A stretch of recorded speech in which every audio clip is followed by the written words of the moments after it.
Assalamualaikum warahmatullahi wabarakatuh. Alhamdulillahi wa kafa, wassalatu wassalamu ala sayyidil mustafa wa ala alihi wa sahbihi wa man wafa. Pada hakikatnya, segala yang kita alami dalam hidup di dunia ini, baik yang kita rasa menyenangkan atau yang kita rasa kurang membahagiakan, adalah ujian dari Allah Subhanahu wa Ta'ala.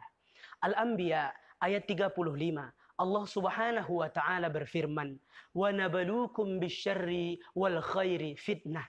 Dan kami akan menguji kalian dengan berbagai ujian, baik yang kalian rasa kurang menyenangkan atau yang dirasa membahagiakan.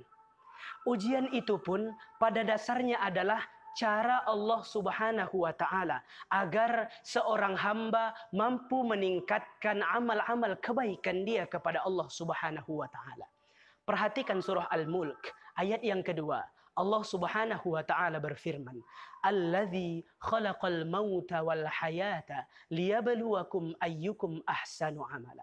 Dan dialah Allah Subhanahu wa Ta'ala yang menciptakan kematian, menciptakan kehidupan sebagai ujian untuk menguji mereka yang masih hidup agar mereka meningkatkan amal-amal terbaik mereka di hadapan Allah Subhanahu wa Ta'ala. Demikian pun yang sedang menjangkit dunia akhir-akhir ini, yang kemudian kita kenal dengan COVID-19. Itu juga ujian dari Allah Subhanahu wa Ta'ala. Sikap kita selaku manusia turut menentukan apakah ujian ini akan segera berakhir atau berlangsung panjang dan terus memakan korban. Ada sikap yang diajarkan di dalam Islam yang kita harapkan ini dapat menjadi solusi dari permasalahan pandemi ini. Ialah sabar dan sikap persaudaraan. Sabar bukan berarti diam. Sabar bukan berarti menerima dengan pasrah.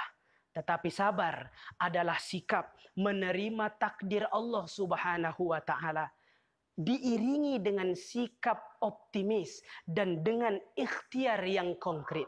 Kemudian usaha itu diserahkan kepada Allah Subhanahu wa Ta'ala guna meraih ridho Allah Subhanahu wa Ta'ala. Dalam konteks pandemi ini, Rasulullah Shallallahu Alaihi Wasallam menjelaskan langsung arti sabar. Di dalam sebuah riwayat dari Amir bin Sa'id, Rasulullah Shallallahu Alaihi Wasallam bersabda, "Fa idza waqa'a bi ardin, fala tadkhulu alaihi, wa idza waqa'a bi ardin, fala takhruju firaram minhu." Apabila di sebuah daerah terjadi wabah, maka cara sabar menghadapi ujian itu diantaranya adalah karantina wilayah. Orang-orang yang berada di luar wilayah itu jangan dulu masuk ke tempat itu. Dan orang-orang yang berada di dalam wilayah itu bersabar. Jangan keluar dari wilayah itu karena ingin lari daripadanya. Tanpa sadar di tempat yang lain dia menjangkiti orang lain terhadap apa yang dia bawa dari tempat asal dia. Di hadis yang lain, Rasulullah Shallallahu Alaihi Wasallam juga menerangkan dari Musaim. Rasulullah Shallallahu Alaihi Wasallam bersabda, "Atani Jibril alaihi salam bil humma wat ta'un, wa amsakal humma fil Madinah, wa syarrat ta'un fis Syam."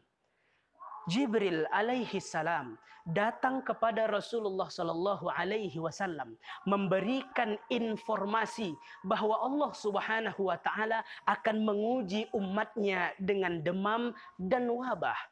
Demam akan terjadi di Madinah dan wabah akan tersebar di Syam. 8 tahun sesudah Rasulullah Sallallahu Alaihi Wasallam wafat, tahun 18 Hijrah, pada masa kepemimpinan Umar ibn al-Khattab radhiyallahu an, kekuasaan Islam tersebar luas menjangkau negeri Syam.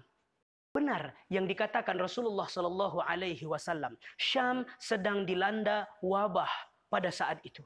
Kemudian menarik apa yang dilakukan oleh Umar ibn al-Khattab dan para sahabatnya. Di sana ada Amr bin As selaku gubernur di Syam. Di sana ada Ubaidah bin Al-Jarrah selaku mufti di Syam. Di sana ada Abdurrahman bin Auf selaku orang yang faham hadis-hadis Rasulullah Shallallahu Alaihi Wasallam terkait wabah. Mereka berdiskusi, menumpahkan perhatian, bergotong royong sampai permasalahan ini selesai. Maka disinilah fungsi persaudaraan atau ukhuwah sebagai solusi. Allahu subhanahu wa ta'ala a'lam bisawab. Assalamualaikum warahmatullahi wabarakatuh.